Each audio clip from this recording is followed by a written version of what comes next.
अम्बेडकर जी ने भारत के संविधान का निर्माण कर दिया। उनमें उनका सबसे बड़ा योगदान था।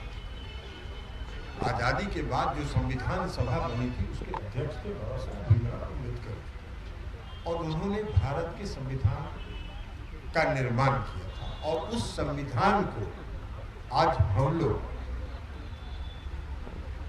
बाइबल की तरह सभी अपने ग्रंथों में जो सबसे महत्वपूर्ण है उसके आधार पर उसका सम्मान करते हैं। लेकिन जो वर्तमान सरकार है वो एक तो बाबा साहेब भीमराव अंबेडकर जी ने जो संविधान बनाया उस संविधान की धज्जी उड़ा रही, लोकतंत्र की धज्जी उड़ा रही, और दूसरा नया इतिहास लिख रहे। बाबा साहेब भीमराव अंबेडकर जी के एरा से निकल के, बाबा साहेब भीमराव अंबेडकर जी के काल से निकल के सारा इतिहास इस देश के आदरणीय प्रधानमंत्री जी अपने नाम लिखना चाहते हैं, इसलिए हम लोग यहाँ विरोध के लिए बैठे हैं। भाई आज देश में लोकतंत्र बचा है क्या? लोकतंत्र का मतलब क्या होता है? हम संसद भवन का उद्घाटन आदरणीय प्रधानमंत्री जी कर रहे हैं, इसलिए बहुत बड़े वो लोकतंत्र के समर्थक हैं, और जो उस संसद भवन के उनके उद्घाटन का विरोध कर रहे हैं वो लोकतंत्र विरोधी हैं। अरे भैया, लोकतंत्र की परिभाषा आपसे सीखने की जरूरत है हम लोगों को। लोकतंत्र की परिभाषा का क्या मतलब होता है? लोकतंत्र का क्या मतलब होता है? लोकतंत्र का मतलब होता है कि लोक का तंत्र।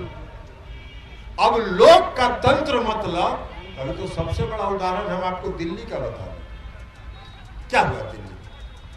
भाई भारतीय जनता पार्टी के लोग बड़ा गला फाड़ फाड़ के चिल्ला रहे हैं। 63-70 विधानसभा है, 70 सीट है दिल्ली की विधानसभा में, और 70 में 63 जीता आम आदमी पार्टी ने। आम आदमी पार्टी की सरकार है, चुनी हुई सरकार है, जनता की सरकार है, जनता के प्रतिनिधि की सरकार है। वहां शासन कौन कर रहा है? जिनको 70 में 3 सीट है, 70 में मात्र 3 सीट जीते हैं, वो कह रहे हैं कि हम इस पर शासन करें। काहे कि लेफ्टिनेंट गवर्नर हम बना के रखे हैं और लेफ्टिनेंट गवर्नर के माध्यम से हम शासन करें। दिल्ली की सरकार सुप्रीम कोर्ट गई। सुप्रीम कोर्ट में संविधान पीठ ने कहा, 5 जज की संविधान पीठ, जो सबसे बड़ा पीठ होता है संविधान पीठ, उसमें 5 जज ने एक स्वर में, सबों ने आम सहमति से कहा कि किसी भी चुनी हुई सरकार, जो जनता द्वारा चुनी हुई सरकार है, उस पर एक मनोनीत व्यक्ति शासन नहीं कर सकता है, इसलिए उसका अधिकार हम वापस करें। हो गया फैसला सुप्रीम कोर्ट का। 19 तारीख तक कोई ऑर्डर नहीं निर्गत हुआ, और 19 तारीख को गर्मी की छुट्टी के लिए सुप्रीम कोर्ट बंद हो रहा था। और जब सुप्रीम कोर्ट 19 तारीख को बंद हो गया 4 बजे, तो एक अध्यादेश जारी हो गया। अब फिर से लेफ्टिनेंट गवर्नर साहब को वहां का शासक बना दिया गया। अरे भाई, यही लोकतंत्र है क्या? कौन से लोकतंत्र की परिभाषा आप बताते हैं?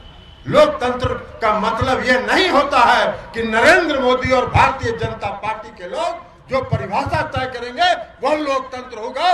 लोकतंत्र का मतलब होता है लोक का तंत्र।